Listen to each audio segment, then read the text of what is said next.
Hello, and thank you for joining me in the class today. So this is part 2 of the spoons and spices class. If you did miss last week, so what we've done is we've drawn out I think I'll actually just show you what we've done so far.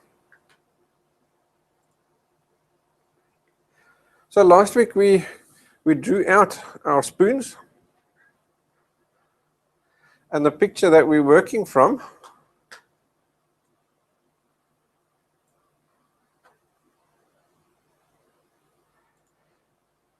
is this guy over here.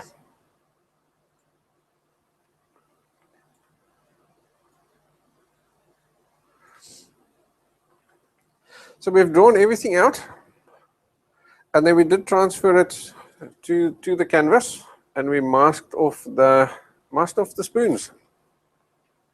So what I did notice, remember last week in the class I said to you, once you've done your drawing, stand back and have a good old look to see what you've done and make sure that you're happy. So obviously I didn't now do that, and I promptly afterwards noticed that I didn't have quite a good symmetry on this little area over here. So what I have done is I've just gone and just smoothed him out like that, as you can see with that little inside line over there, just to trash that little bump over there, and that fixed the symmetry. So let's take this off. We don't need him anymore. So I did fix that over there. So I peeled this back. Actually, I cut it off over there. I took it off, and then I drew in with a watercolor pencil and got that symmetry correct. I put him back, and because I was lucky, I had to just trim off that little excess piece, so it wasn't a problem. So alrighty, so that's what we've got up to this point. If you did miss the previous class, the link is in the description, so you can go and watch it over there. So today what we're going to do is we are going to start painting in the background. So let's go and take a look at that photograph, and let's do a little bit of planning. So just as a reminder as well, I've done zero prep for this class because I want you to understand my thinking and my thought process as I go through an artwork. So by not doing any prep, I'm going to voice everything that I'm thinking and what am I doing at each step of the process. So the first thing that I need to do now is to figure out, what do I paint when? I think you'll agree with me, there's a ton of stuff in the background. It's really busy. But we'll stick to the rule of painting from the back, and then we'll work our way upwards. In other words, we're going to have to paint the tabletop first, and then we'll paint the things that are on top of the tabletop. But you always have to do just a little bit of pre-planning to see if you can how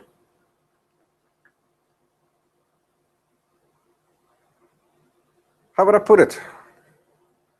Do things in advance, or think ahead. If I do this now, is it going to trip me up later when I need to do something else? And if I look at this picture over here, a good example of that would be the salt and the peppercorns. Those are two guys that would potentially give me a hassle later on.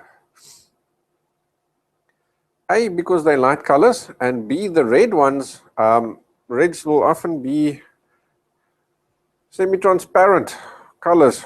So I would need to think of that in advance. If I look at the little bit of spices in the bottom right hand corner, sorry, I think that would be fine. So I'm assuming it's chili flakes, and have you figured out what the bottom guys are? Are they mustard seeds? Am I correct? Let me know if you know what they are, because I've got no clue. So those little speckles at the bottom there, I think we're okay for that. And I think for that little aniseed as well, the star anise seed, I don't think we need to worry about him. He should be fine. So if I look at the salt, I think they will be okay, because white is an opaque color. So I think we should be able to easily put down the white on top of the dark background, as long as we put it on reasonably thick and we put our background down reasonably thin. Then even painting wet in wet will be a for a way. If I look at the lighter peppercorns, I think they would also be okay because they're sort of grey, so it'll have lots of white in it. We'll be okay. There's sort of a browny one just to the center of the two big spoons and to the left. Yeah, he's dark. I think we're also okay. I'm concerned about the red ones. They're a problem for me because if I had to paint the red onto the light background, I think because your red seems to be or tends to be semi-transparent, you're not going to have that beautiful vibrancy that I'm seeing in the photograph. So I think we're going to have to just plan ahead for that. And then after that, I think we can paint the table, and we'll start working on that. So let's make a plan with those peppercorns. So let's go here. So what I think we can do is let's take some more of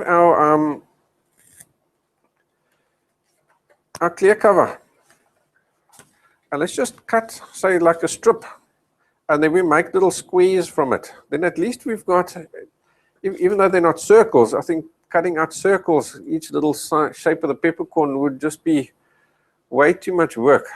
So what we do is we'll just stick down little squares. Then we'll paint the background, block him in, and then when we're done, we'll peel those little squares off and then just round them off by hand.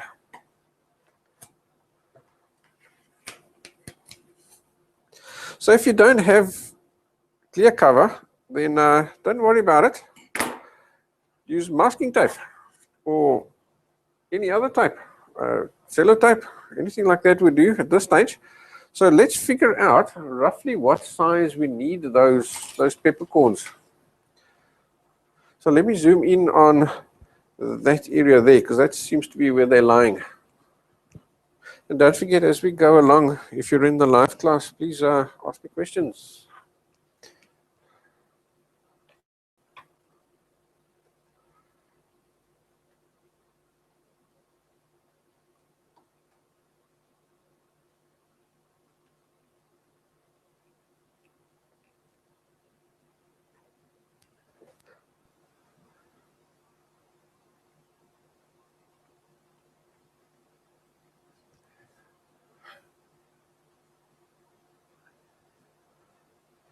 All right, so if I take a look at that photograph, let's pop him down in that corner over there. And then we do say that.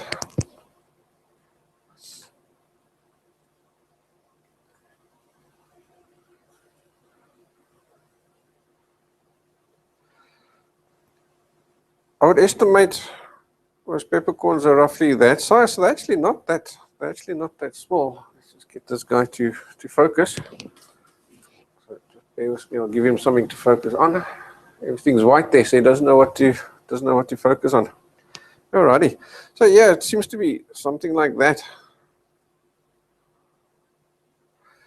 That size for those guys. There's another one around there somewhere. I think maybe what we can do is let's just draw that. Let's draw them out roughly. Obviously, they're lying there random, so it's totally irrelevant where you put them. Seems to be another one around there somewhere. There's another one over here. And also make them different sizes.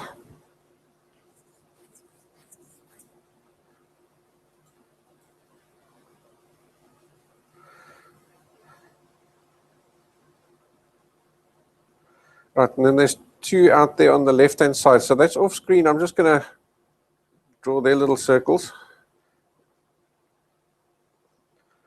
Pop them in. All right, so now we can use our clear cover and create ourselves a mask. So they seem to be, if I cut them a block, we should be wide enough. So rather cut him a little bit too wide and a little bit too narrow.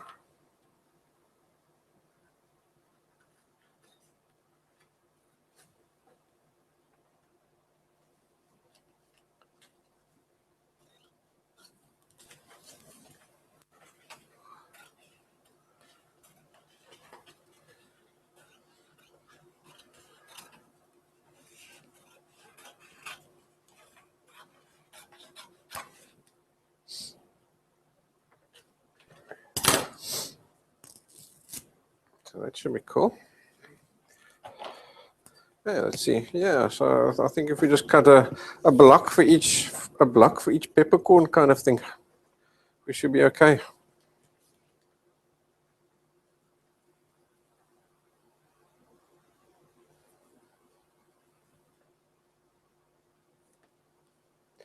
How many are there? 1, 2, 3, 4, 5, 6, 7, 8, 10.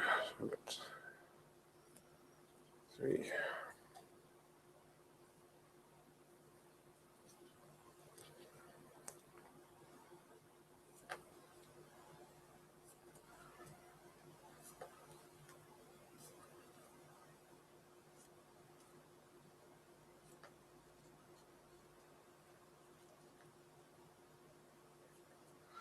Yeah, that should do the trick.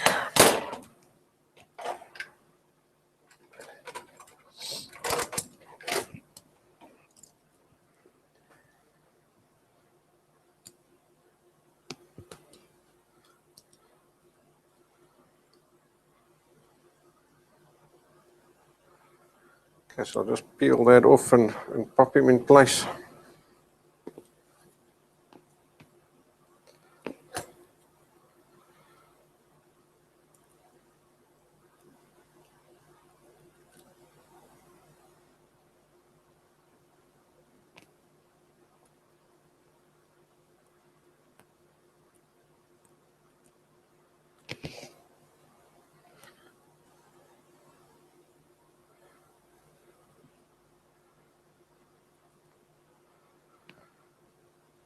Hey Rick, hey Sharon, great to have you guys here.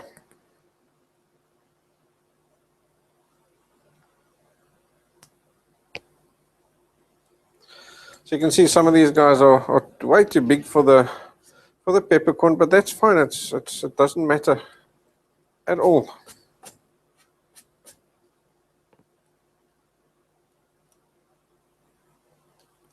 It's just so that we can keep that little area of canvas clean.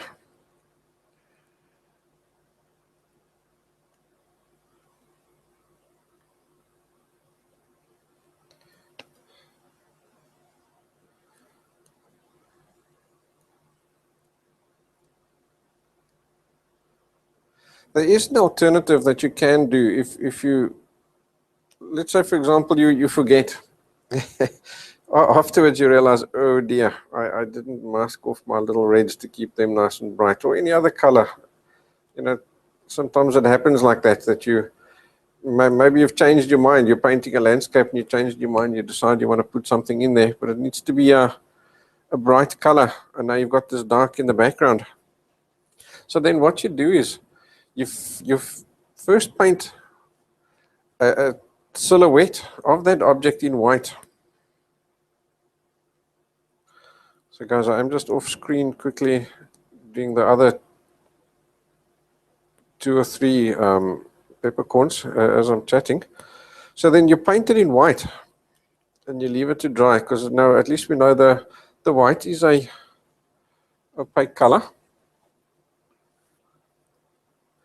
And then once it's dry, then you can paint over it to your heart's content in a red or a yellow, whatever transparent color you want to, not a problem. It's an old trick that the guys use in the printing industry. Alrighty, so I think that should be it for our masking. So now we can start doing that tabletop itself. So let's head over to the palette and see what kind of colors we can mix.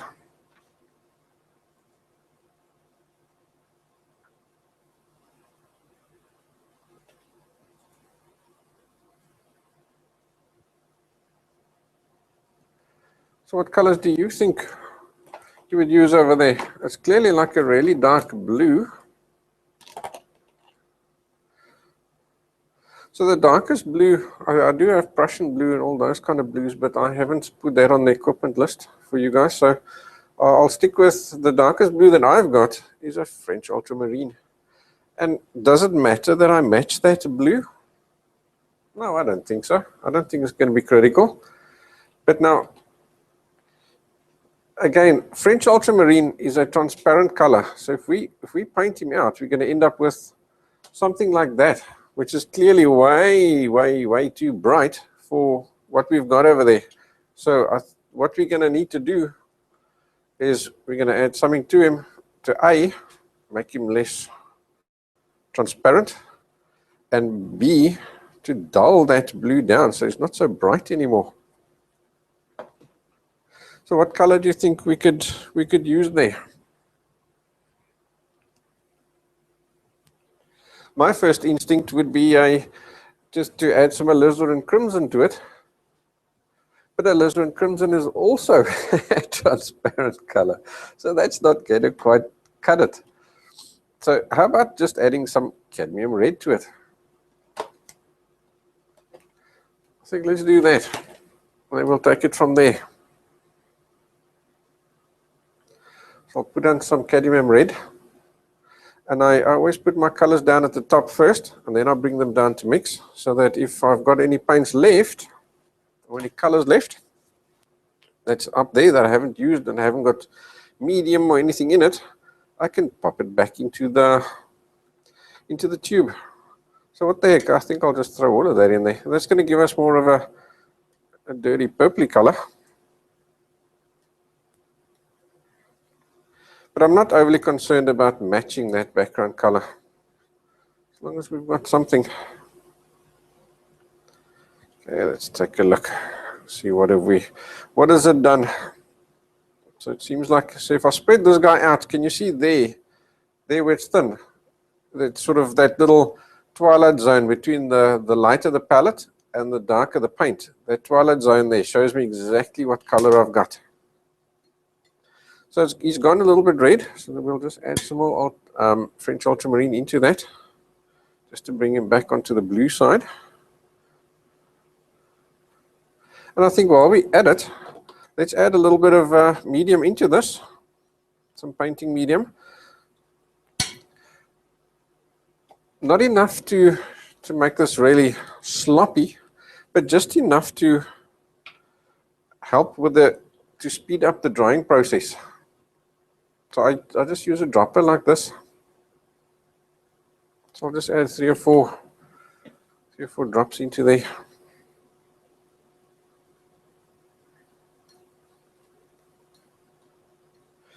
I would say like a nice mayonnaise type of consistency would do the trick. Let's see. Okay, so now I've added that blue. Now I've got like a bluey purple, and I'm quite happy with that. If you do want it more on the gray side, like you see there on the photo, you would get like a gray kind of, or a dark bluey purple, sort of violet in other words. Let me try and spread that out so you can see what it looks like. Can you see that violet-y kind of color there? So then all you do, just to tone that into more of a gray, is you add your next primary color, which is yellow. So you just need just a little bit. Don't need tons, otherwise you'll turn into a green. So just add a little bit of yellow into that. See, just that pea size into all that other paint there is more than enough. And that will just tone down that heavy purpleness. We've just got so little there, may as well throw it in. Okay. I'm happy with that. That's close enough for me. If you want yours closer, then just fiddle a little bit longer. Those three colors will get you there. Then I do see that the background is a sort of, I think it's maybe like a marbled effect tabletop that they've put this whole still life setup on. So what I think I'm going to do is we'll block in this whole background, and then we'll come back with a little bit of white here and there and just add a little bit of that texture into it. I don't think we'll do too much because the whole scene itself is pretty busy as it is, so I don't think we need to do too much effort to try and add interest to the back. Keeping it more plain is probably a better option. Alrighty, so to do that background, it's quite big. I've got a nice big canvas here. So what I'm going to use is a 1 inch, no, what's that? That's a 2 inch. What's a 2 inch hardware brush.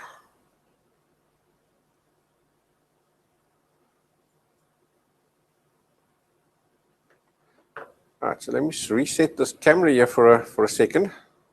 So I'll put you onto that camera just so that you don't get seasick while I readjust get the camera back into its place again.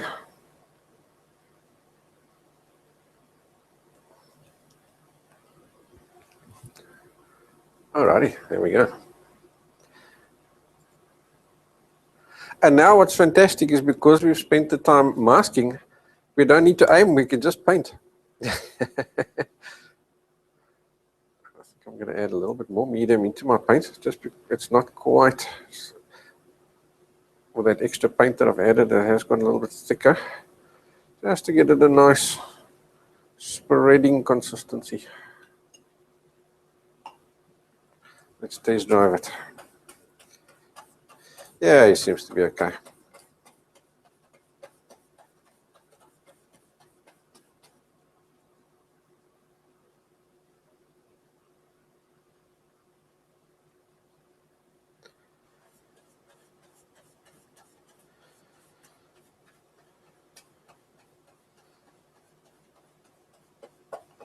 So now this is because I've got a big canvas,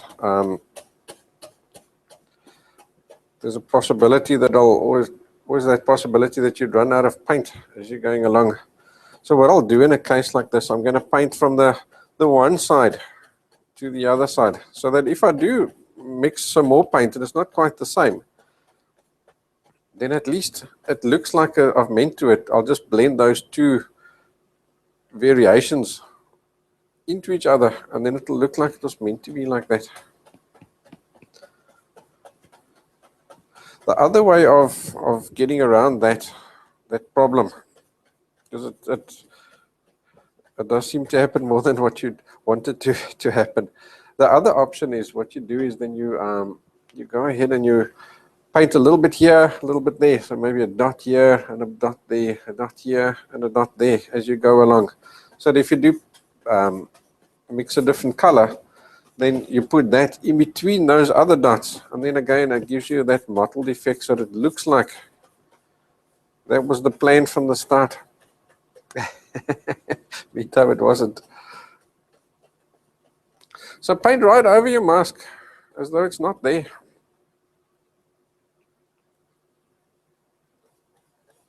That's what it's there for. But having said that, make sure that as you're painting, you do getting this paint right up against the mask.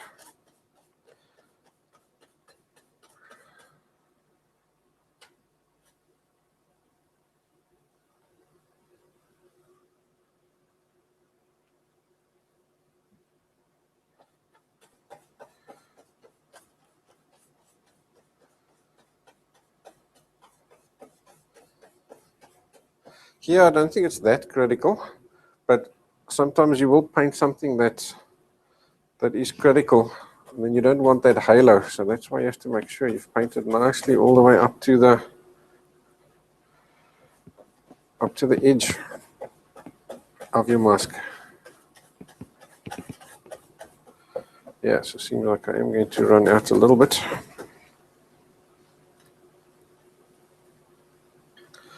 So I'll just do a super quick little mix.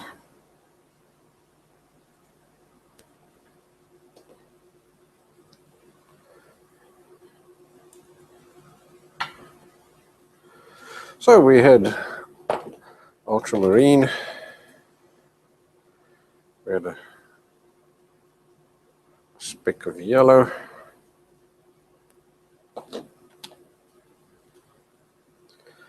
and we had sort of half the amount of ultramarine worth of red, more or less, from what I can remember. Let's mix them up and take a look. No, we need more ultramarine.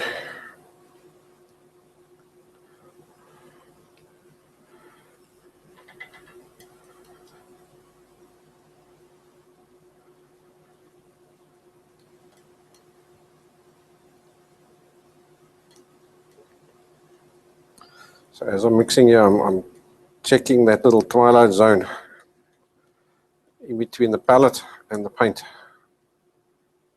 That's telling me what color I've got. So I'm nearly there, nearly there. So as I'm doing that, I can see this twilight zone here is not quite as blue as that there. It's still got a bit more of a reddy tinge to it. So that's telling me I need to add still a little bit more. And there we go with that. I think we should be A for a way to get going again.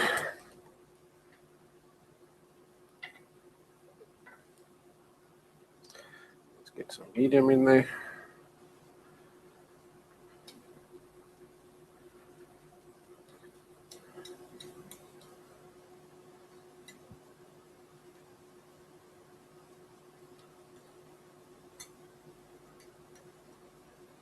Hi Bernadette, nice to have you here.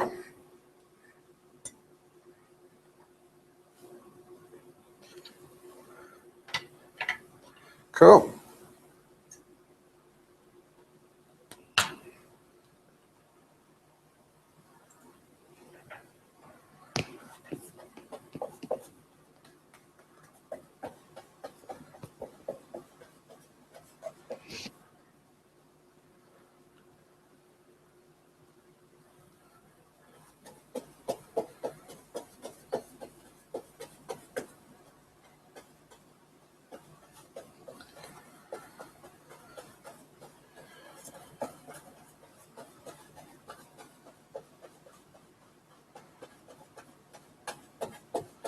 All right, so let's get this last little bit sorted. So obviously if you've got a gallery or a box canvas like I've got, you're painting one of them, then you'd want to do the sides as well. I'm not going to bother with the sides, I'll do that afterwards. So otherwise you won't be able to see what I'm doing and that would be pointless.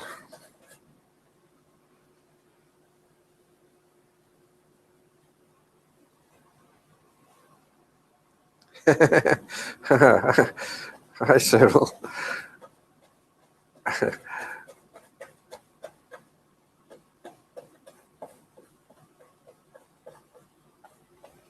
You logged in with your wife's YouTube account.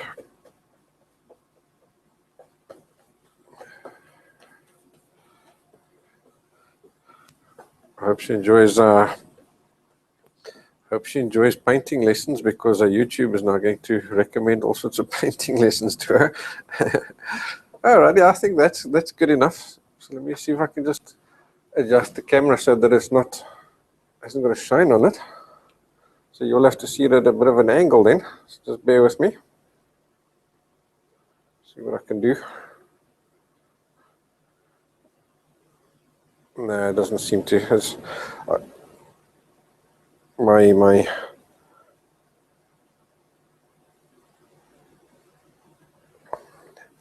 lighting is too even in the studio.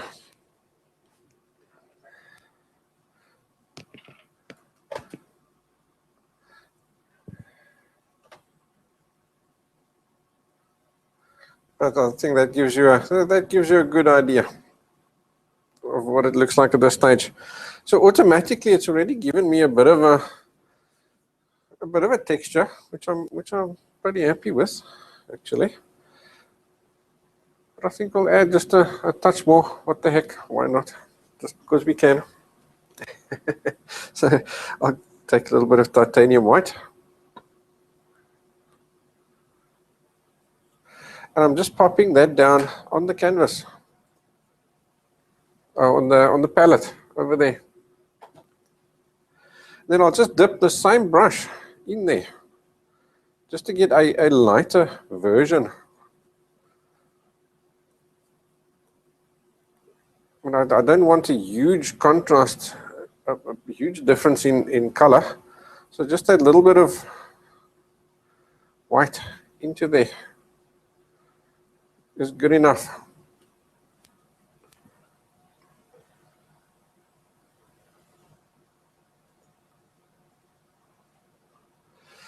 So what I'm going to do now is just tap some of it here and there. So as I'm tapping it, it's mixing with the color that's already there. So there is that color that I had on the palette.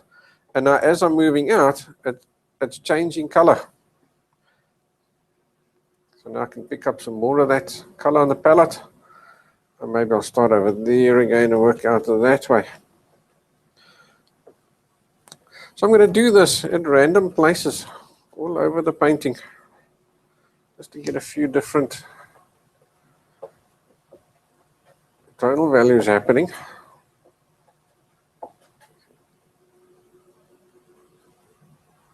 Maybe this one goes this way.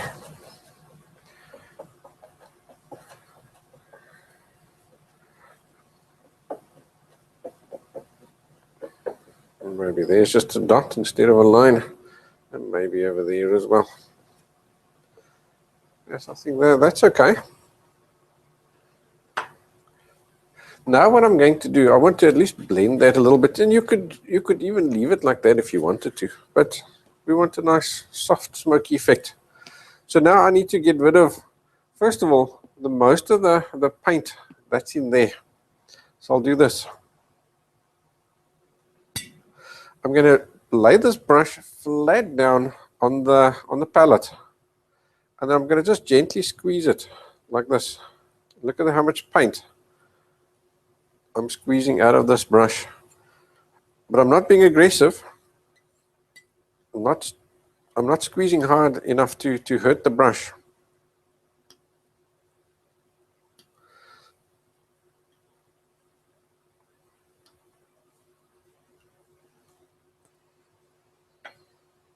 That's the thing with these hardware brushes. They're really thirsty. They do soak up a ton of paint. A ton of paint. I mean, look at this.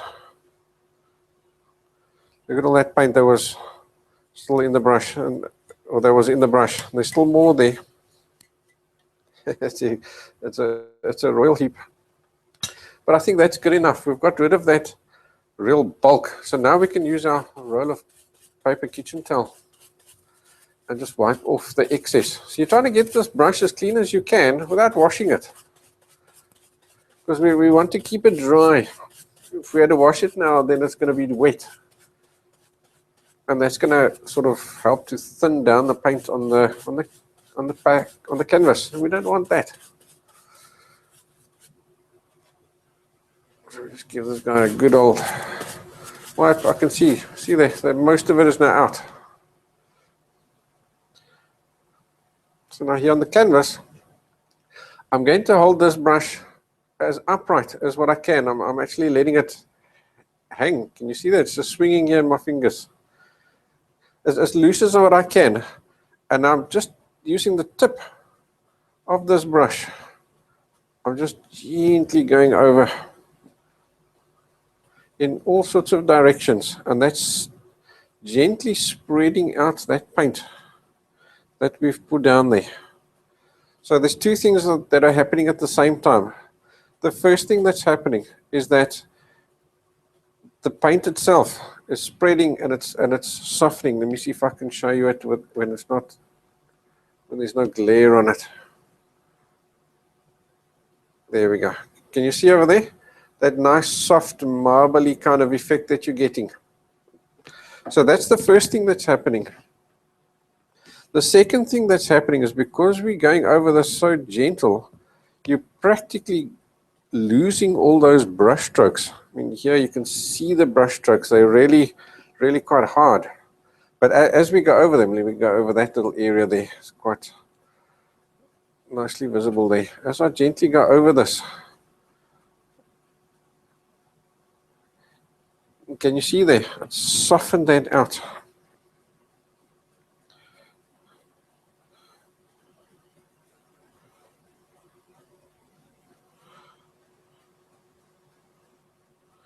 Completely.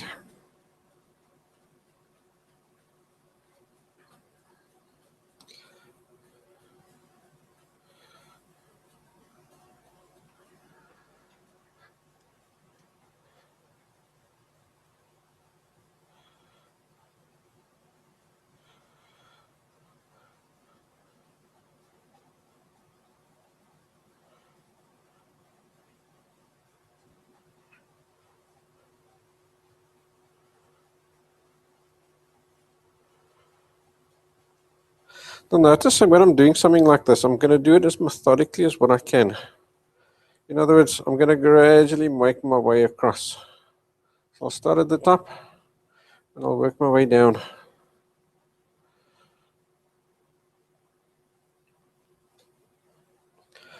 That way I'm not going to miss any areas.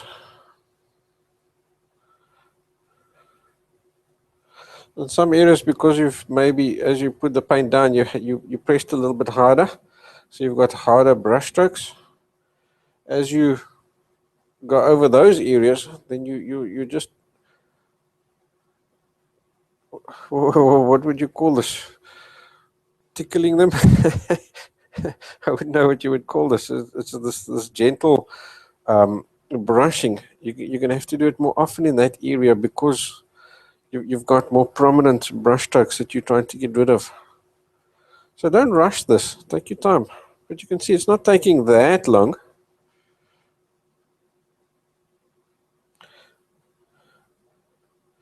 So if you're really close up, yes, you can still see that there are brush strokes, but they're really light and tiny.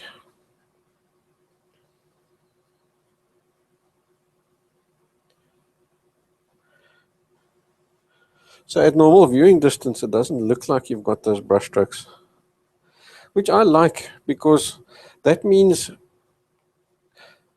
at normal viewing distance it's going to look nice and smooth or whatever. But then when the guy comes in for a closer look to see, oh my goodness, how did he do that? Then he's going to see all these brush strokes, and then he's going to wonder, how on earth did you do that? Because he won't necessarily know the technique that we've used here.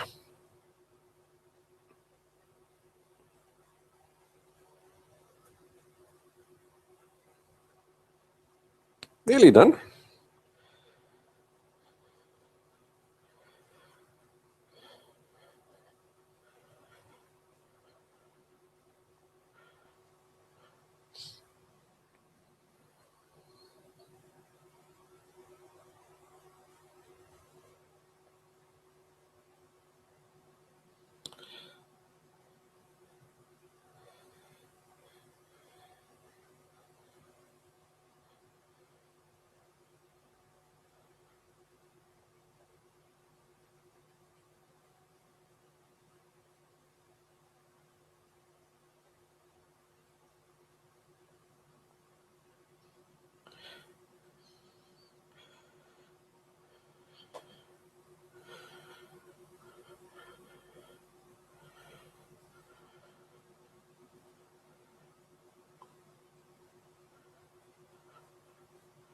Right, I think that's good enough.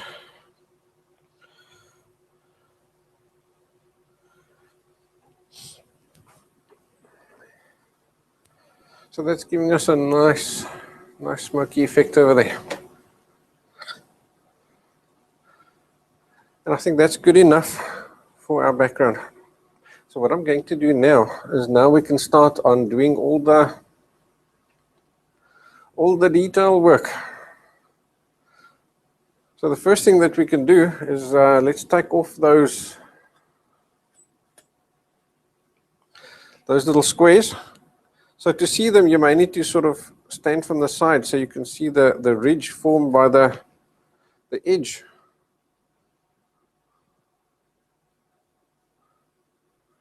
of each of these pieces of mask that you've put down there.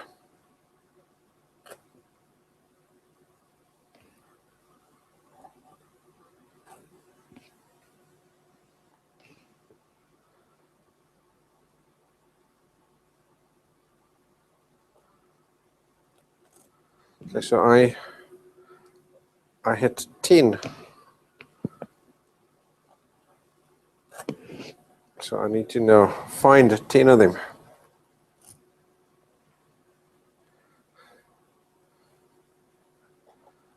That's my check to see whether I've got them all. 1, 2, 3, 4, 5, 6, 7, 8, 9, 10. I think we're A for away. All right, so let me zoom in on an area, and then you can see how I'm going to turn those ugly squares into the edges for my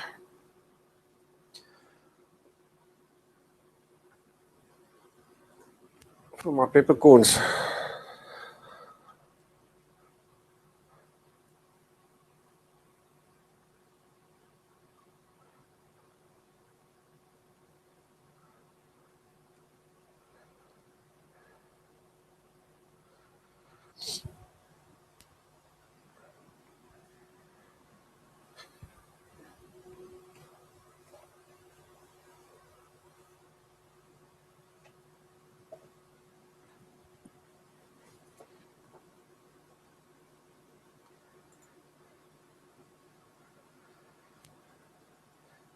There we go.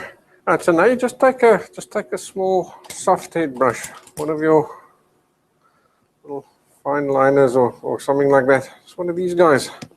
You can pick up a little bit of paint from the palette.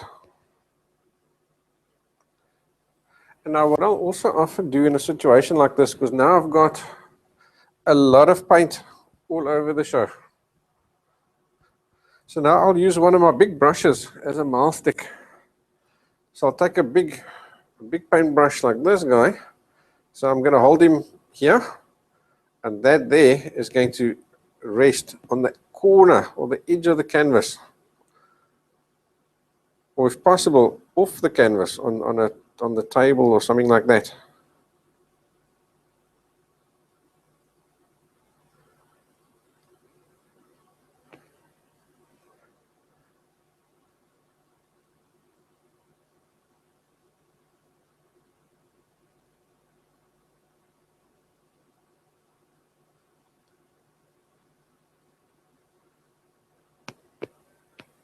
Okay, so now what you need to do is you need to match the amount of paint to get the same color all around, so that you don't end up with a halo around your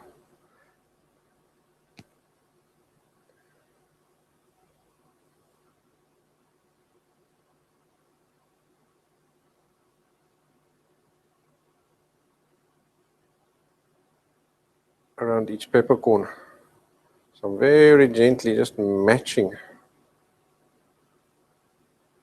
and blending further away than what I need to, so that when that does dry, I'm not going to see it. Okay, so over here, can you see that's inside that little misty piece? So I haven't picked up the dark, I've picked up the misty color.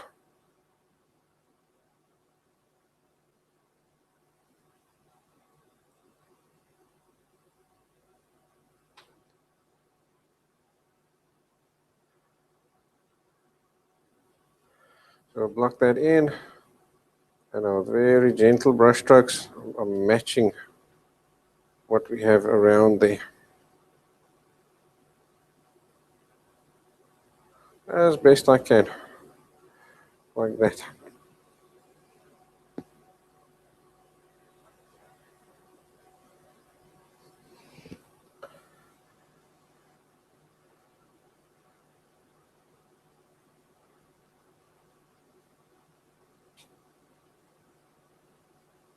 Don't you agree? This is a lot quicker than having to try and dodge all these little peppercorn areas. Way easier using the mask.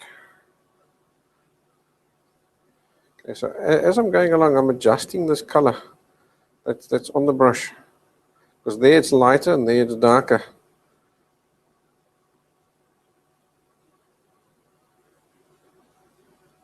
Blend it out further than it needs to be, so that we can hide the halo.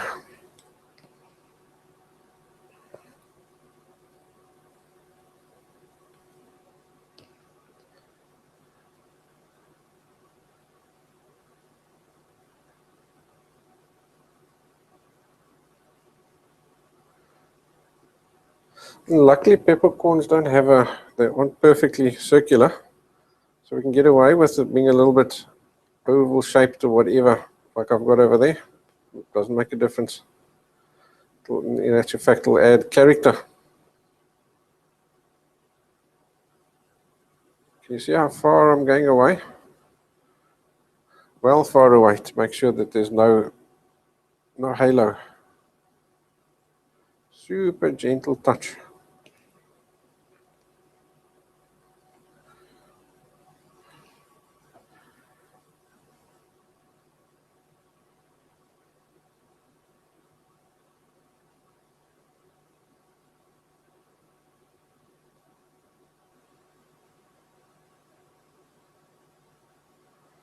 Also, as you go further away, what happens is that paint that you've got on your brush may not be perfectly matched as far as the color is concerned.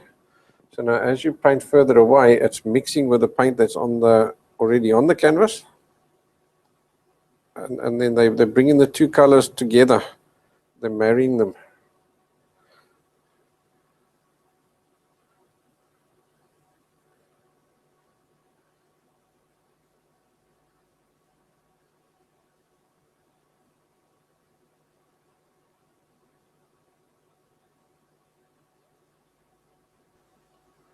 And then you end up with a color that is a good match.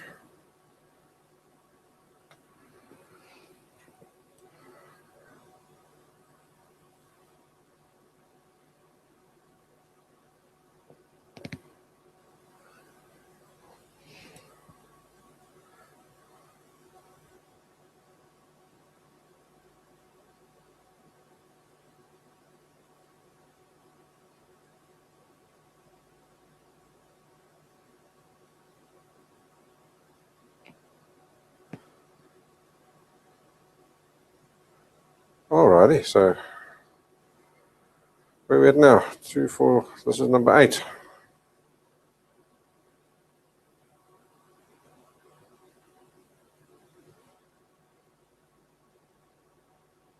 So we're nearly there. So I've got 2 more. They're just here on the side, so just bear with me as I do them. I'm not going to adjust the camera for them. I think you know how to do this now.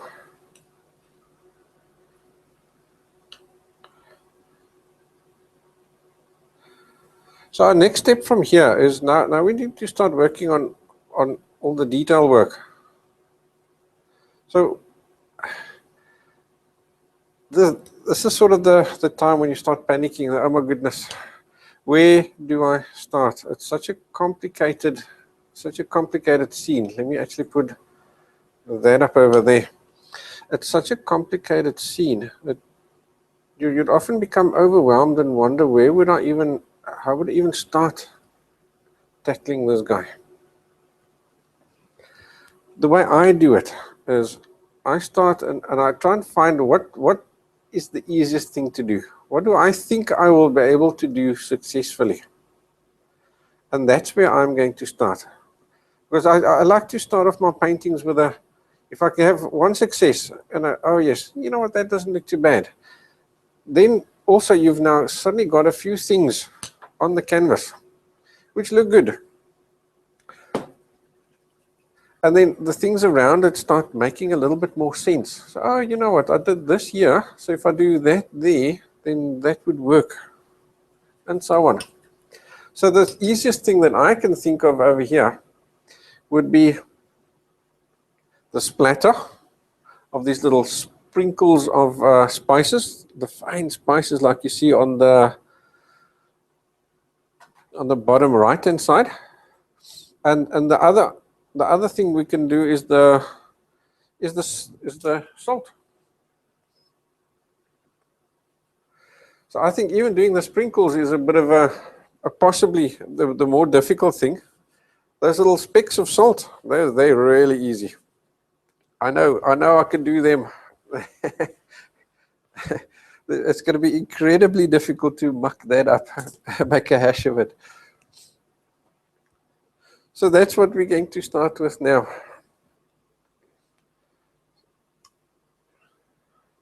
So as we're chatting, I am just rearranging the cameras as well.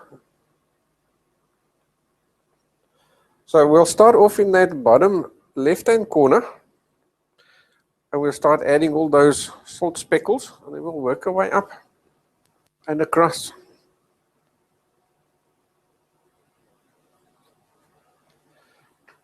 So let's head over to the palette and see what do we need for that.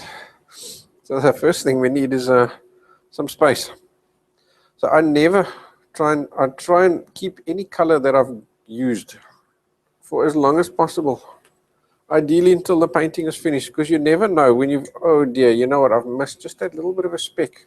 Or you know what, this thing is just a little bit off, I need to adjust it and make it, straighten it out. For example, the symmetry on the spoons. And then you realize, you know what, now I don't have that background color anymore. So if you keep the color, especially with the oil paint, it's easy to keep these colors because they take so long to dry. So you can keep that until the painting is done. And once the painting is done, then you can throw it away knowing that you don't need him anymore.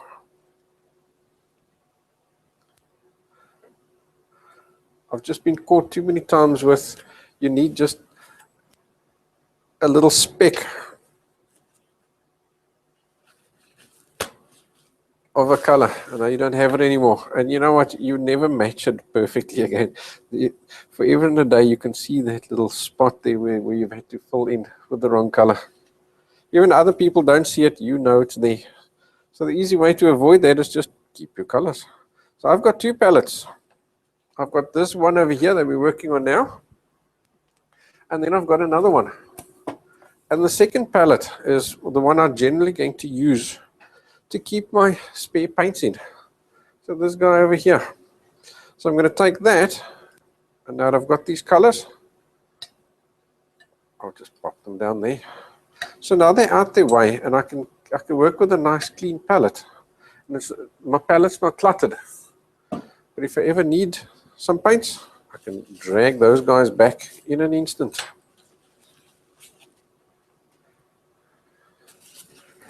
Yes, I'm not trying to get this perfect. I'm actually going to leave that little bit over there because I can see in some of those little specks of salt, they're not perfectly spider white. Some of them are semi-transparent.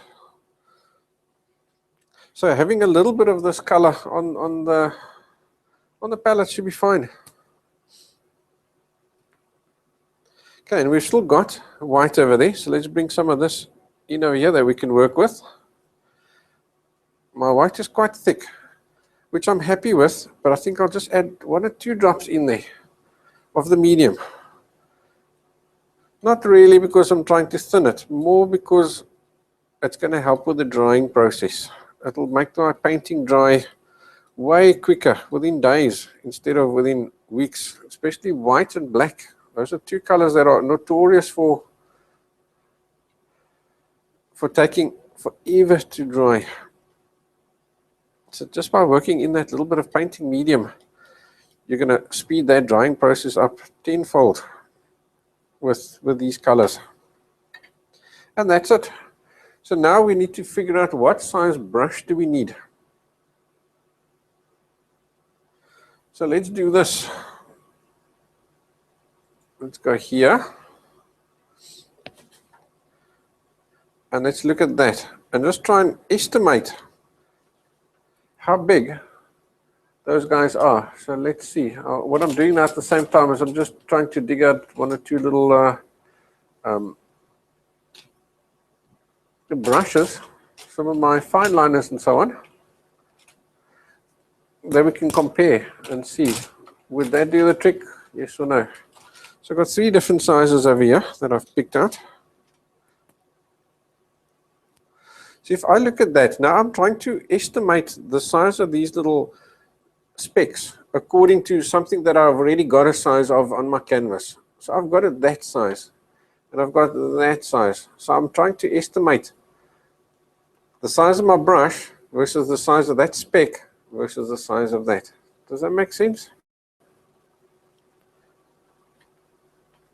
See, if I take this, can I see you've got that, which is way bigger than this brush. So this brush is way too small. So I'm going to put him aside. I don't need him. He's not going to do the trick. I've got this guy over here. Yeah, I think some of those specks are probably about this size. If I looked at the smaller specks, like that little speck over there, those guys, that guy, that little tiny one over there, I think they probably that size. So we'll keep him in mind. How about this guy? This guy seems like a nice little match. If I look at those other general specs, they'll be good. Because let's pick up some paint. As you pick up some paint, the tip is going to come together a bit more, and then we'll end up with a speck. So let's put one down and see how he looks. So now I've picked that little grain of salt over there. And I've tried to put him down over there. So I'm now trying to just get a feel for what does he look like.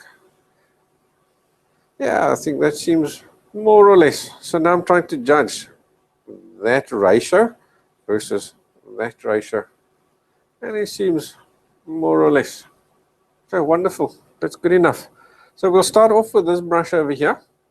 And if necessary, if we feel we can't do the smaller guys, then we'll use this backup brush of ours.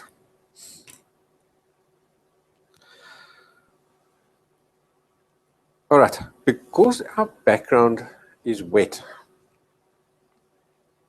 we're going to have to use a decent amount of paint on the brush. So let's head over to the palette again. I'll show you what I'm going to do.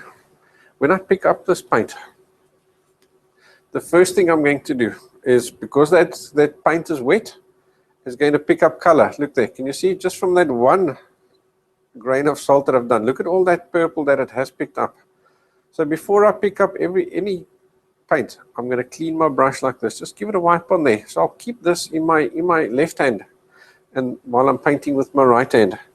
And then this paint over here, I'm going to roll my brush in it to get a sharp point, but then I'm also going to just scoop some up. So I think it'd be easier to show you on the canvas where we've got a darker background. Can you see that there's a whole blob on the tip of the brush? And that way I can paint without having to physically have the hairs of the of the brush touch the canvas. So I'm using a much lighter touch as a result.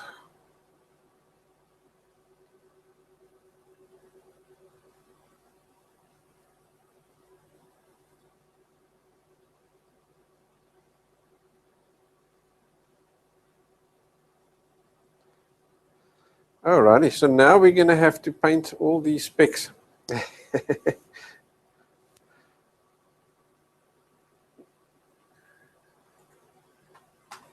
So it sounds tedious, but I think it's not quite as, it's not going to take quite as long as what we think it's going to take. I mean, you could actually count all those specks, and that's why it was quite important for us to try and estimate their sizes. And we've also got different colors and stuff in between.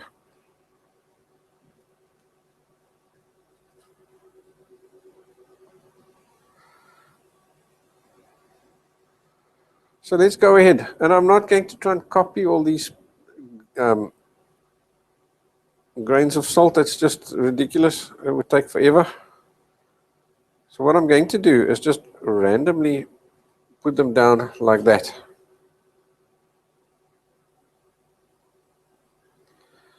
So I can see there's lots of them around this area over here. And I'm going to try and, as I put them down, some I want bigger, some I want smaller. I want a variety.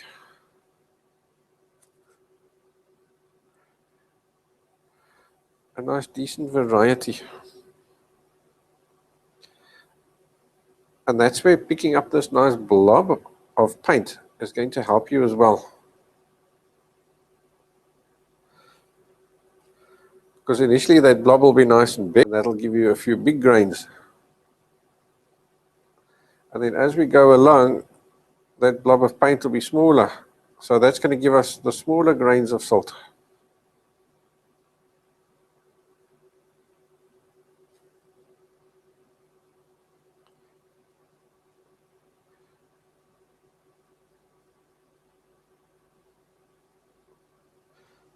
So there's lots lying over there, and less as we move out to over here.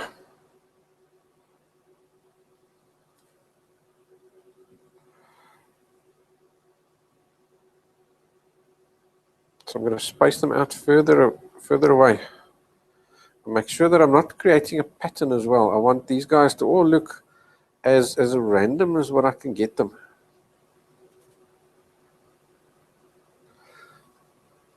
So the photo is my guide, but the photo is not my master.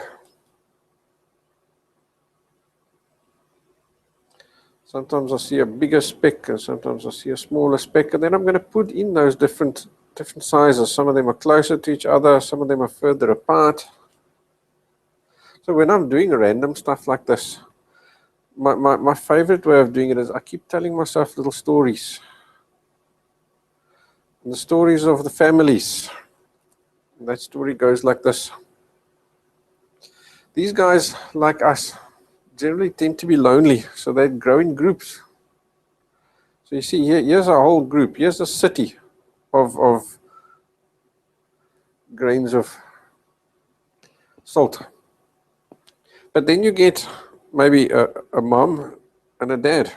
Let's see, there's a mom and there's a dad. So dad eats lots of McDonald's. He's a little bit, he needs a bit of a diet. So he's a bit bigger. And they've got one kid, and he's quite tall. See, he's that size. Then they've got another kid, but that kid doesn't always, he likes going out for parties. So he's out over there. Let's see, here's a young couple. They've just got married, so they're still sitting, they like to sit right next to each other on the couch. There's a bachelor. He likes to live alone. And so you tell yourself little stories. So if you don't tell them out loud, nobody's going to know you're telling these stories. And let's see, here's these guys that are living out here on the in the sticks, in their fancy houses. So maybe this guy's yeah, let's see where we can put one that's on screen. Maybe this guy there's a guy living out over here. He's living on a ginormous big plot of land. So he's got a few, maybe he's got some sheep.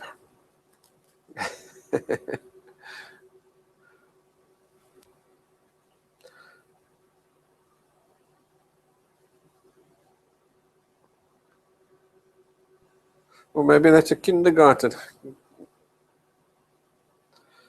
All right, so let's zoom out.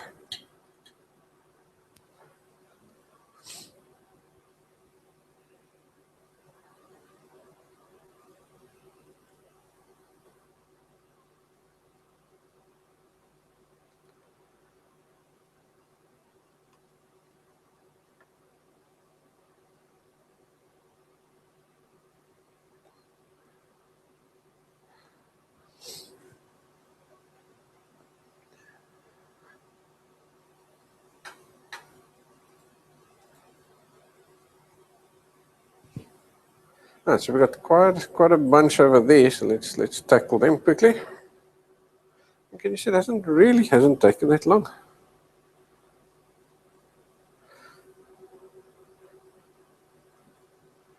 But it's nice to not try and rush it or anything, because you do now have, you want nice clean little shapes. Can you see these guys have got nice crisp edges? Here's actually quite a whole pile, so I'm going to overlap them with each other like that. And as we come out over here, these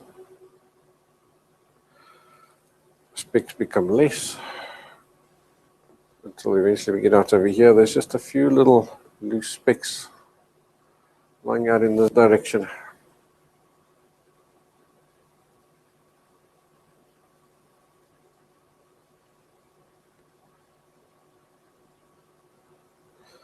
And there will still be more grains possibly that we need to add afterwards, as we've, let's say for example, put some of the sprinkling on, sprinkled some of the spices over there, then some of these little grains of salt ended up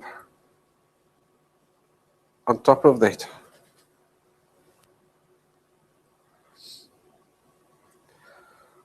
So all the while I'm judging, do I have enough yet or not? So here seems to be quite a bit, so it's quite full up in this area here.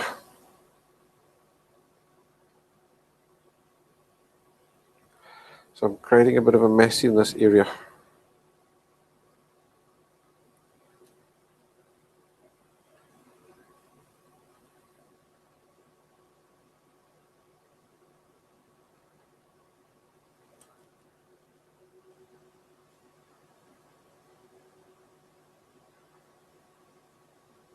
Okay, further out over here, we've also got some salt in this direction.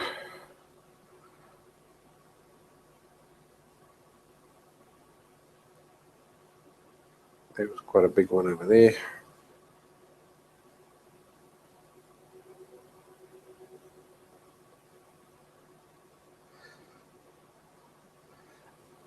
Right, so then over here, we're going to have to start using our artist license, because here we're losing that. We've lost the 2 spoons. We've dumped them, but we've got quite a bit of salt over there. So I'd be happy putting in a whole bunch of specks in this area as well.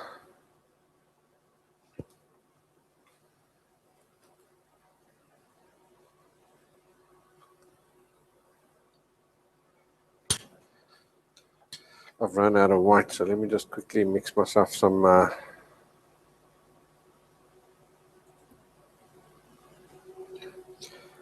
medium into my white over here.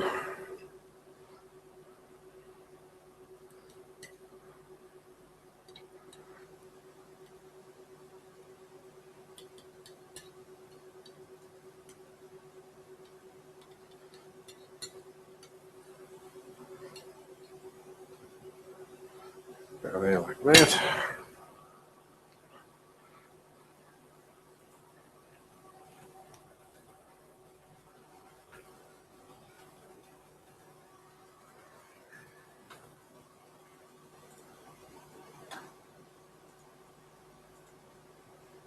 And then we can go again. So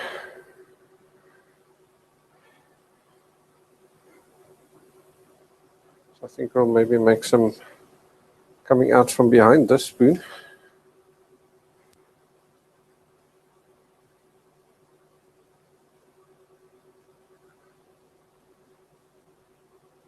Maybe they're heading out to there.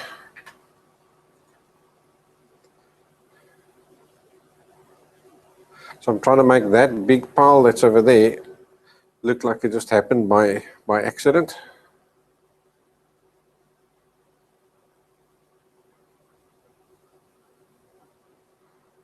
There's a few little tiny specks over there.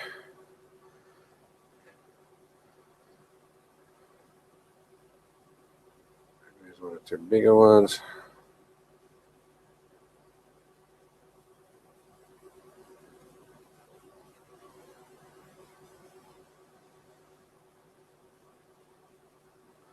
And can you see I'm going over my mask as well. I'm quite happy going over the mask. That's the only way I know that I'm getting these guys in behind the spoon. Right, so over there we're going to add some more. We'll sprinkle some chili and stuff over there. So I think that should be okay for now. And maybe just 1 or 2 specks over here. No, it doesn't seem like it if I'm looking on the picture. It doesn't seem like it. We've got lots over here, which is great. Let's see over here, in between these 2 spoons, there's also quite a bit. So let's continue over here. Make sure we get some going behind those spoons. There's a decent dollop. Lots has been sprinkled over here. And then as we go down here, gradually less, so they sort of just taper off. In this area here, there's lots. So at some points, some of these dollops of paint that I'm putting down are actually quite thick paint. It's got quite a bit of height off the canvas.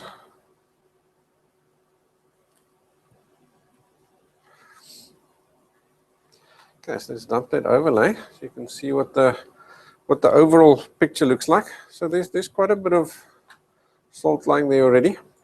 So now not all of that salt is white. We've got pink ones too. So let's take a little bit of, let's mix ourselves a pink.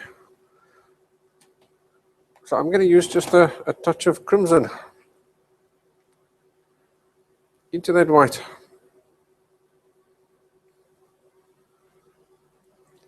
So they've clearly used some of that Himalayan rock salt in here as well. Let's do that, see where we're at.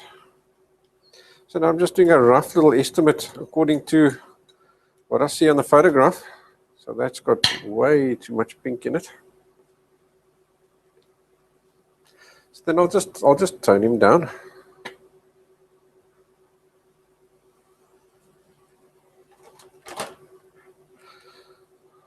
So to make sure that I don't end up with this ginormous pile of paint, I'll scoop most of that to the side and then bring some white into whatever's left.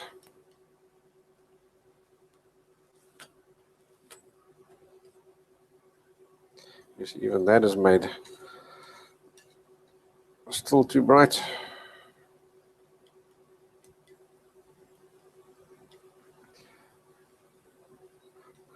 And now to check myself, what I'll often do is I'll put the paint on the knife like this, turn it around. So can you see I've got a nice flat layer of paint. And I'm going to hold this up like this, nice and upright. And I'm going to point it at the screen so that I can see what's on the knife, and I can see the salt that's on the screen to compare whether I've got a good color or not. And I think for now that's great. Let's just get a little bit of medium in there as well.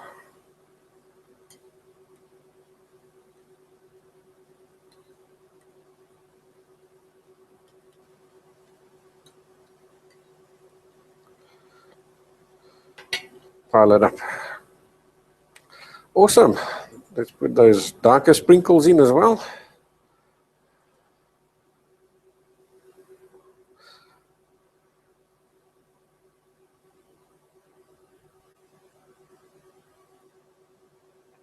So I'm just going to add a few. There's way less of this than there is of the white. It's nice having these guys in there just for contrast. I'm even going to take some of those darker pink here and there as well. Just again to have a third or a fourth color.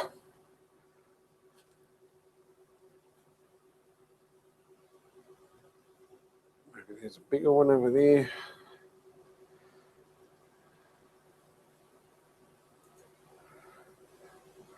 And out over here, we've got some pinks over there. Let's get some of the darker pink. The darker pink's actually quite nice in between.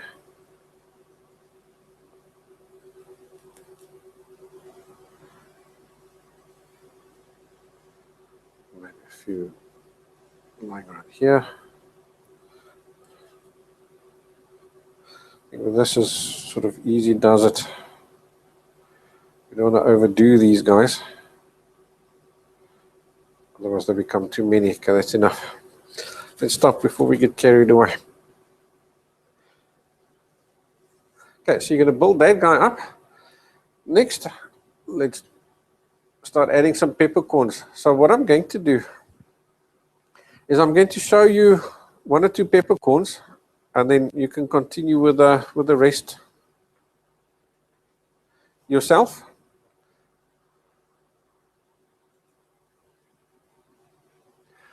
In actual fact, no. I think let's sprinkle on those little bits of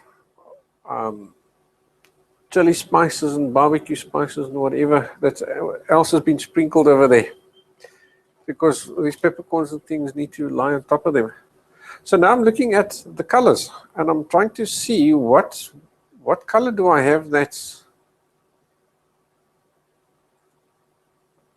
the closest match. So I'm seeing sort of a yellow ochre kind of a color. So let's find a yellow ochre. And I'm seeing like a burnt sienna type of colors. So let's put we don't really have a place on the top anymore. Let's put some yellow ochre over there. There's definitely some burnt sienna, so let's pop some of that down.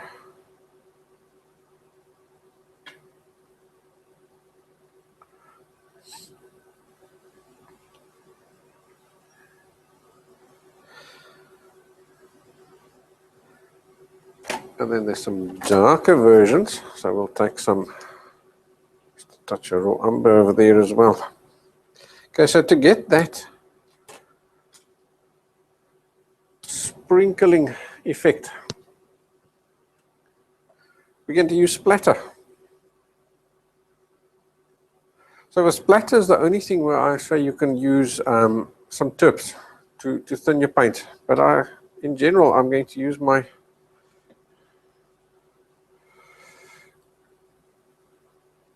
painting medium first. And if that doesn't work, then I'll use the tips to thin it even further. And I'll explain to you when would you use it and when not. And so Diana's asking, I missed what happens to the small pieces of paper that you painted over, the round circles. Do they stay on the canvas? Diana, no, what happens is those little, they weren't paper, they were little pieces of mask, of clear cover, which is basically a transparent sticker like this. In the links you'll see, or in the description you'll see there is a link where you can go and buy the clear cover. It comes in a roll like this. So I've stuck that over there when I painted the background, and then I peeled off that sticker, and then I just filled in the little, to get rid of the square and turn the square into a circle. So that's what I've done over there. All right. And for the spring, for that, you're going to need a bristle brush, just a standard bristle brush. So I'm going to find one where the hairs aren't too long, but they mustn't be too short, mustn't be too worn down either. So a brand new brush usually doesn't work too well, simply because the bristles are too long. So then what I'll do is I'll take this, pick up some of the paint, and I'm going to mix it into the painting medium. So can you see I've got a nice decent pile of painting medium there. You want this paint of yours to be thin, thin, thin, like an ink. That's the consistency you need in order to get splatter. So now, this is where it comes in, whether you're going to use a little bit of terps in here or not. And that is the size of the splatter that you want. The thicker this mixture here is, the bigger your splatter is going to be, because you're going to have to splat really hard to get it off the brush, and then it comes off in chunks and in big blobs. You make this really thin, you only need to splatter very softly, and that gives you small, fine splatter. All right, so let's head over to the canvas. This is going to be awesome. So I'm going to dump the picture for now. Okay, I suppose. All right, let's work over here. So I'm now going to judge. I need splatter sort of roughly over here to get that burnt sienna kind of color. So for that, I'm using yellow ochre and burnt sienna mix, because that's that orangey one. So that's our in-between mix. And don't be shy, get lots of paint on your brush. You can really load it up. Just not so loaded that it will drip off onto the canvas. Then you've got a problem. Right, so I'm going to use my finger, and I'm going to literally flick it like that. And sometimes I'll use my brush like that.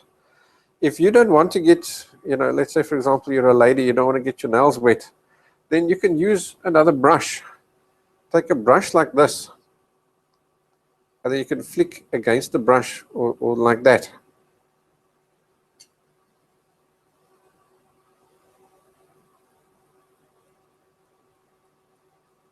Okay, so let me zoom in on that area so you can really see what's happening there.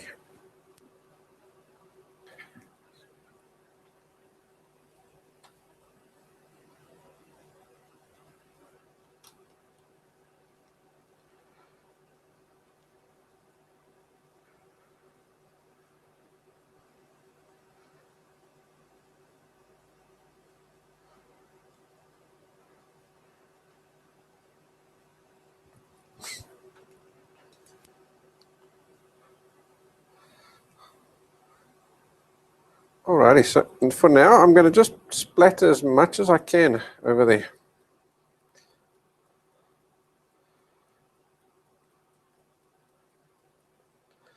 Lots around the center sort of area, and less as I move out. So can you see I haven't needed to use any Any tips? The painting medium has made it thin enough.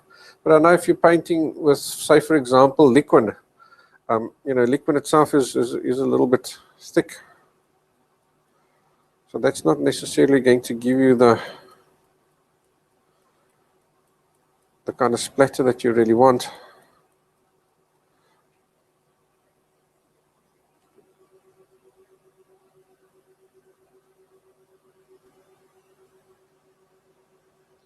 So then you can add a bit of terps into that liquid. So you're not using the terps on its own.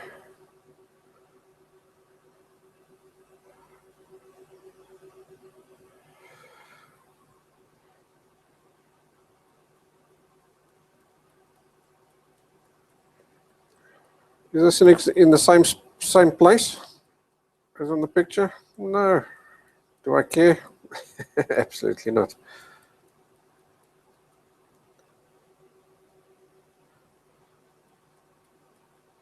Okay, so I'm making it quite full over here, like that.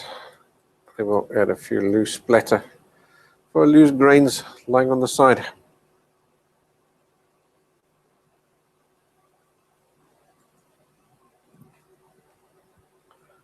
Okay, over here it's lighter, so that's just the yellow ochre on its own. So I'll give the brush a quick wash.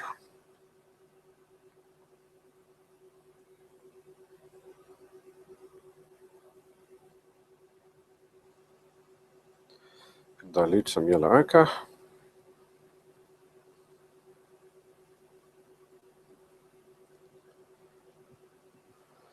So there's less splatter and it seems to be quite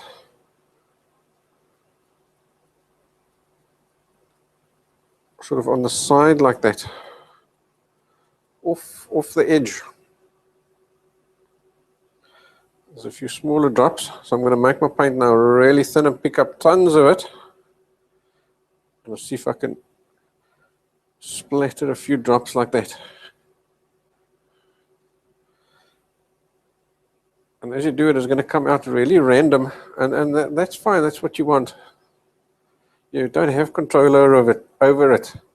That's going to help you get that lovely random look.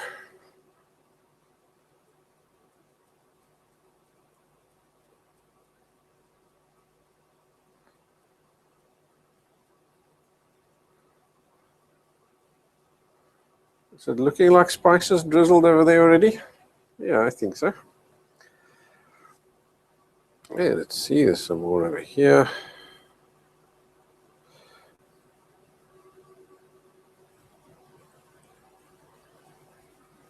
Try and get some bigger dots like that. Get some going in behind the spoon, some splattering onto the spoon as well.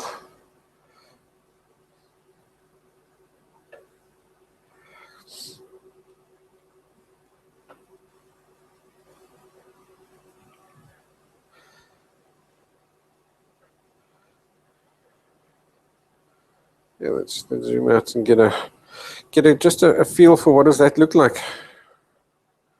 You see there, it'll look quite nice. So in this one over here, somebody's taken their finger or something and just done that.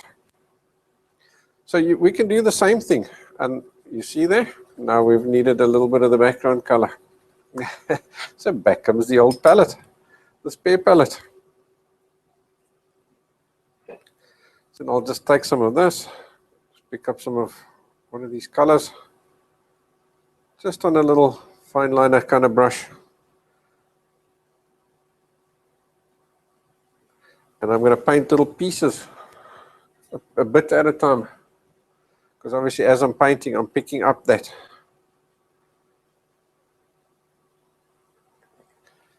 Clean it up. Clean it up.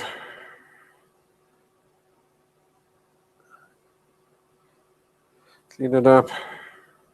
That looked pretty awesome, eh? Let's do one more swizzle like that. And maybe we'll lead that one all the way out.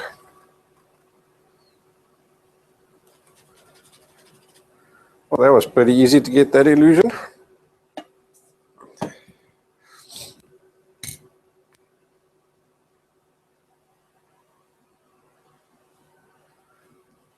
Okay, so you're going to do the same thing.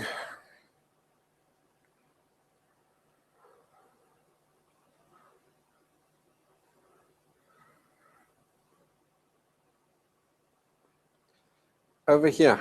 You're going to do the same thing over there with your, just tighten that up, sorry. With your chili. You're going to splatter some more chili over here where that missing spoon is. So we'll just add splatter. And you can see the splatter that's lying next to the spoon. That's the kind of effect that you're going to go for. And maybe you add a little bit more swizzling through it. So that'd be cool. All right, let's do a peppercorn or two. So for that we need some color. So let's head back to the palette.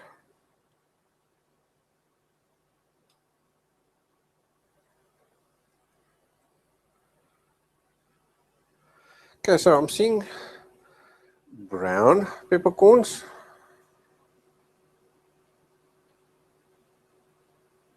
Let's do that. Like browny, raw umbery kind of colors, eh? A bit of white.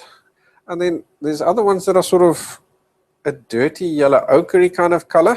And then some nice bright red ones. So I'll put some cadmium red down there again that we can use. And we've got white, we've got raw umber. So what I think I'll do is just wash a brush here. Let's say with the raw umber one, I'm going to pick up just some neat raw umber.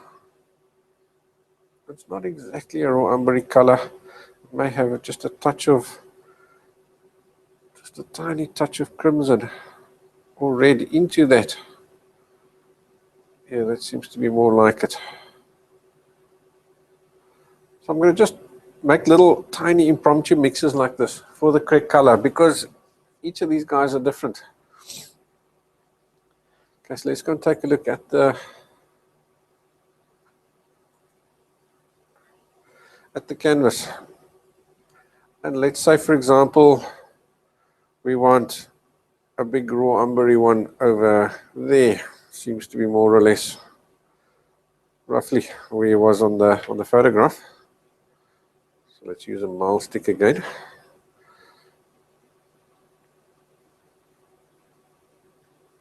So now I'm just going to paint the shape. I'm not too worried about the effect yet. I just want to get the shape so that I can see where to paint this dude. And I'm also just judging his size. He seems to be quite big. Seems to be something like that. All right, now I'm going to see what do I need to do to make this guy look round. He's not standing up off the background, right? So we need to go lighter. If I go darker, you're just simply not going to see it. So I've taken some white and I've mixed it into that raw umbery mixture that we've got. And again, it's just a little speck. Let me show you on the canvas, or on the palette, sorry. See there, I just picked up a little bit of white. I put it down there. Literally just scooped it up with a brush. Scooped up a little bit of that. And that's the kind of color I got.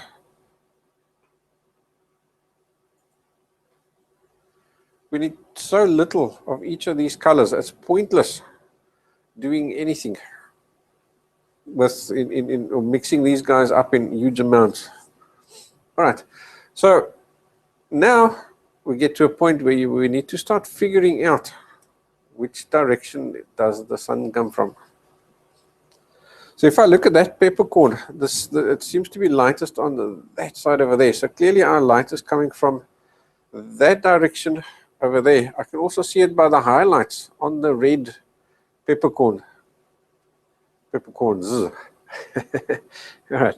So let's start with that little highlight over there. We'll put that down, and I'll just get rid of the worst of the brush. And now I'm just going to use whatever's there, and I'll move it around first to give me a rounded effect. So I'm going to fade that out to the side, and that out to the side.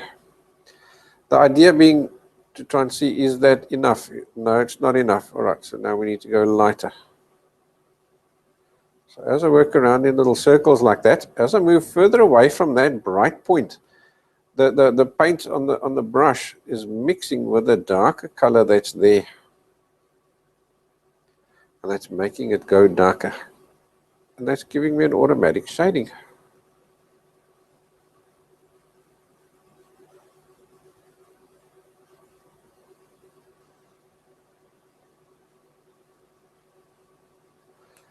Alrighty, see there? It's starting to stand out. So I'll go even lighter. So I've picked up even more white now. So we'll make this mark here even lighter.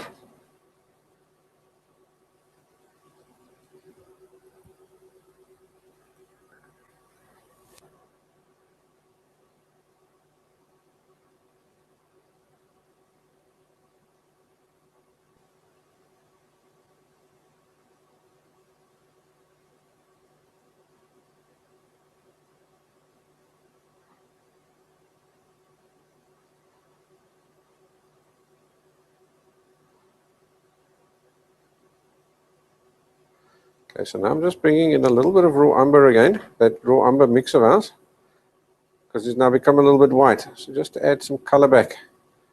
Right, so for now I think that's as good as it's going to get. The next one seems to be white, a bit of yellow ochre in it. So again, I'm just mixing up a tiny little amount on a spot on the palette using the brush. And that guy seems to be over here. So now I'm ignoring all those specks of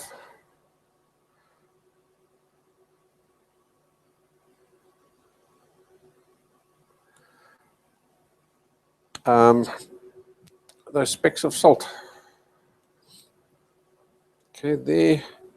And then he seems to have a nice little highlight on him, just on that side. So I'll pop that down over there. Maybe even a bit of speck of neat white over there to lighten that up.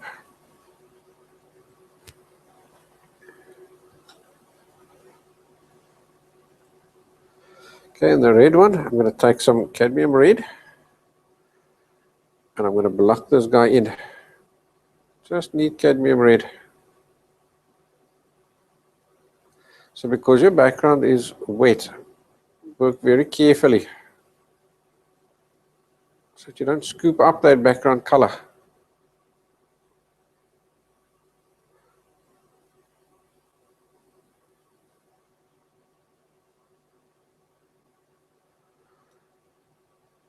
Okay, so that's pretty cool. So to darken that, I think I can steal just a little bit of raw umber. Put that on the shadow side over here. We'll work that in. And don't try and work it in perfectly because these guys are sort of odd shaped. They're not smooth like a steel ball would be. Okay, let's take a little bit of white. Work it into that red.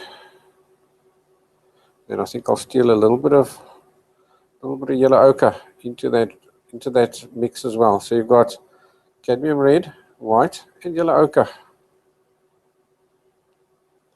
The yellow ochre is just there to stop that red becoming pink. I don't want it to become too pink. Okay, we'll pop that down there as a highlight. Like that. Wipe the worst of the brush. And just wiggle him around. Okay, and the last type of peppercorn I am seeing is almost a white one. So let's use a bit of a grayish color. So I'll take raw umber and white, a little bit of blue in it. You can even take your background color and just add some more yellow into it. Just to mix a grayish kind of color. Let's see, maybe we've got one of those gray guys over here.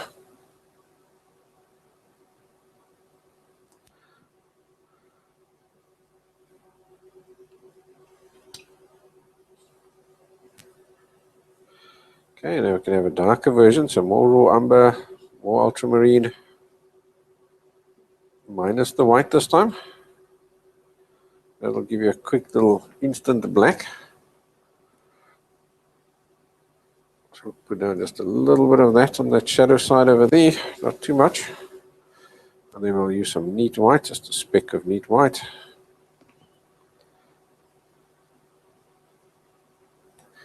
Add him on there as a highlight.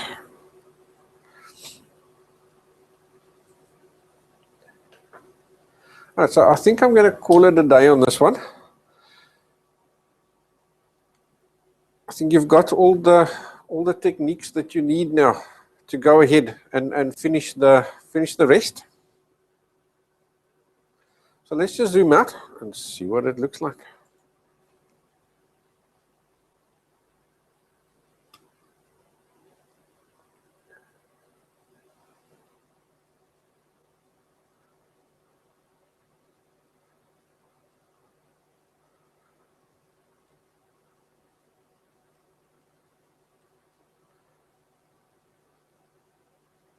Okay, so that's what our canvas looks like at this stage. So you're just going to go ahead and add some more of these sprinkles over there in that area over there. A nice solid bunch. You're going to complete all these peppercorns over here, just using the different colors.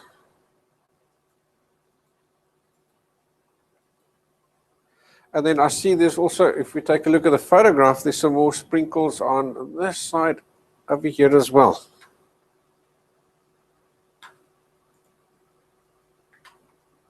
Let me overlay that so you can see. Can you see over here in this area here, there's also some more over there.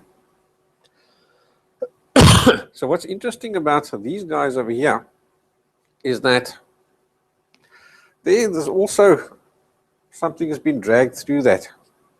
But it hasn't been dragged through it so that it's clean and neat like that. It's just formed a pattern. So to get that, all you're going to do is you're going to splatter that on, and then you just drag your brush through that. Just a clean, dry brush like this.